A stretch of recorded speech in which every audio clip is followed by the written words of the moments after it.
नमस्कार। जब न समय था न दिशा, न दिन था न रात, न सृष्टि थी न विनाश, तब केवल एक तत्व विद्यमान था, शिव। शिव कोई नाम नहीं, शिव एक अनुभव है जिसे देखा नहीं जा सकता, जिसे छुआ नहीं जा सकता, परंतु जो हर कण में व्याप्त है। काल के एक ऐसे चरण में जो भगवान विष्णु क्षीर सागर में योग निद्रा में लीन थे, उनकी नाभि से कमल उत्पन्न हुआ और उस कमल से प्रकट हुआ ब्रह्मा, सृष्टि के रचयिता। परंतु सृष्टि की रचना से पहले ही ब्रह्मा और विष्णु के बीच यह विवाद शुरू हो गया कि कौन श्रेष्ठ है, कौन बड़ा है, किसकी उपासना सर्वोपरि है। यह विवाद इतना बढ़ गया कि सारा ब्रह्मांड कांप उठा। दोनों अपनी अपनी शक्तियों का प्रदर्शन करने लगे। परंतु तभी आकाश से एक तेजस्वी अग्नि स्तंभ प्रकट हुआ। वह स्तंभ न ऊपर समाप्त होता था न नीचे, वह अनंत था, ब्रह्मा और विष्णु के समझ से परे।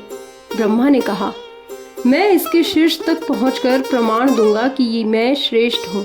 विष्णु बोले, मैं इसकी जड़ तक जाकर सिद्ध करूंगा कि मैं ही आदि हूँ।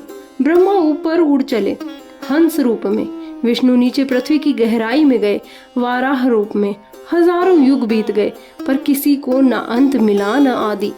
विष्णु थककर लौट आए तो बोले, यह स्तंभ मेरी कल्पना से परे है, मैं स्वीकार करता हूँ यह हम दोनों से महान है। पर ब्रह्मा झूठ बोले। उन्होंने पुष्प के माध्यम से झूठी गवाही देने की कोशिश की। उन्होंने कहा, मैंने स्तंभ का सिर देख लिया है। तभी उस अग्नि स्तंभ से एक भयंकर रूप प्रकट हुआ, त्रिनेत्रधारी, जटाधारी, भस्मधारी महादेव शिव। शिव ने क्रोधित होकर ब्रह्मा से कहा, तुमने झूठ बोला और सत्य को छिपाया है, इसीलिए कलयुग तक तुम्हारी पूजा लोक में नहीं की जाएगी। वहीं विष्णु को उन्होंने आशीर्वाद दिया, तुम्हारी पूजा सदा होगी क्योंकि तुमने सत्य स्वीकार किया। शिव बोले, मैं ही आदि हूँ, मैं ही अंत। यह अग्नि स्तंभ मेरा लिंग रूप है, यह मेरा प्रतीक है जो आकारहीन है फिर भी साकार है। तब से शिवलिंग को भगवान शिव के प्रतीक रूप में पूजने की परंपरा शुरू हुई। यह कोई पत्थर नहीं, यह ब्रह्मांड के उस दिव्य स्तंभ का प्रतीक है जिसमें सृष्टि का हर तत्व समाहित है। शिवलिंग न केवल ईश्वर का स्वरूप है, बल्कि वह शक्ति और चेतना का संयोग है, अर्पण का माध्यम है।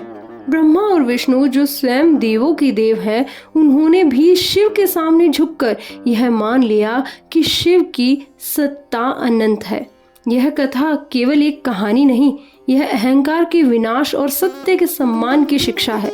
यह हमें बताती है कि जो झुका वही ऊंचा उठा और जो झूठ बोले वो पतित हुआ। अगर आपको यह शिव पुराण की कथा ज्ञानवर्धक लगी हो तो इस वीडियो को लाइक करें, कमेंट में ओम नमः शिवाय लिखें और ऐसी और कथाओं के लिए हमारे चैनल को सब्सक्राइब करें।